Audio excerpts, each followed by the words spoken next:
question about it. Adversity can define a team, but it's how you respond that writes your story.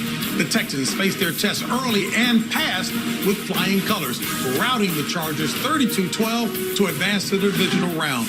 And a reminder tonight on CBS begins with an episode of FBI International that'll be followed by FBI Most Wanted, and then an all-new episode of 48 Hours. Again, that's coming up tonight right here on CBS as we welcome you back inside of Studio 43 for the NFL Today post-game show. Back here inside the studio with Coach Jason and Matt. Coach is always preaching defense. He had a defensive acolyte supporting him today. But talk about the D. A defensive back, mind you. They hit 4 interceptions today. The big difference in the game was that secondary and the pressure. And I also would say it was C.J. Stroud's legs. I think in the second half, he extended some plays, brought some big first downs, and certainly Joe Mixon was able to finish it off. If there was one thing I learned watching the game today, Coach saying that run the daggone ball time after time. And when you have good defense, Joe Mixon in that second half, 20 touches, 104 yards, and a touchdown. That kind of sealed the deal off of all of those takeaways, and he showed out.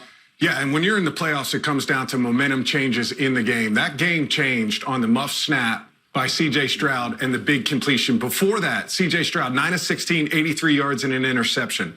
After that, 13 of 17, 199, and a touchdown. We said to it coming in, right? We felt like you can hang your hat on the Houston Texans playing good defense. You can hang your hat on them running the football effectively with Joe Milton. What had been inconsistent for them the entire year was the passing game. They showed up today. They made plays. Credit to them. On the opposite side, the Chargers, the inability to throw the football early in that game, getting away from their run, going to the play action too much early, missed opportunities.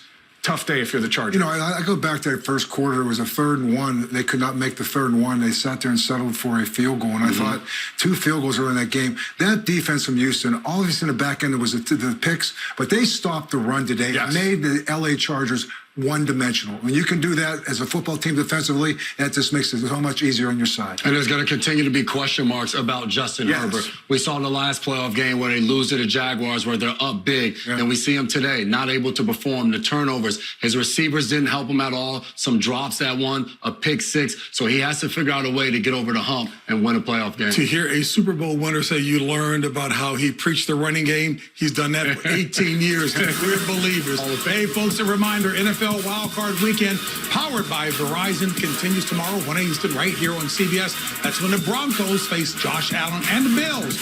We'll get you set for kickoff beginning at noon Eastern, right here with the NFL Today on CBS, streaming on Paramount+. Folks, we have thoroughly enjoyed it. We thank Jason McCourty for his prescient comments about what was going to take place, and it played off. Folks, what a game. We'll see you tomorrow right here on CBS.